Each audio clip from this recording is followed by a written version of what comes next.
पोराओ, आता काही दिवसात तुमचे पेपर संपन, मग तुमची शाळा पूर्ण होईल. मग तुम्ही सगळे आपापल्या ठिकाणी निघून जासान. पण जे मित्र तुमच्या वर्गात बनले ते मित्र तुमच्या जिंदगीत कधीच बनणार नाही.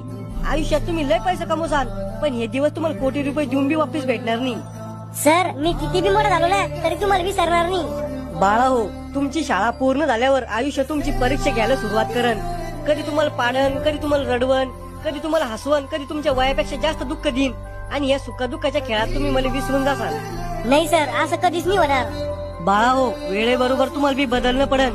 पण आयुष्यात कधी शाळेतला मित्र दिसला ना तर त्याला भेटा, त्याला बोला. कारण हे आयुष्य कधी संपन कोणाला माहित नाही. माझ्याकडून काही चुकला असन, मग एखादी गोष्ट कोणाला वाईट वाटली असन तर मला गुरु समजून माफ करा. गुरुचं कर्तव्य राहतं आपल्या विद्यार्थ्याला शिकवायचं. या समाजात आई वडिलांनंतर गुरुच असा व्यक्ती आहे ज्याला वाटतं आपल्या विद्यार्थ्यांना आपल्यापेक्षा पण मोठं व्हावं. गुरु रस्त्यासारखा राहतो, स्वतः कुठे जात नाही, पण विद्यार्थ्याला त्याच्या ध्येयापर्यंत पोहोचवतो. माझ्याकडून काही चुकला असेल तर मला माफ करा आणि तुमच्या येणाऱ्या भविष्यासाठी तुम्हाला हार्दिक शुभेच्छा.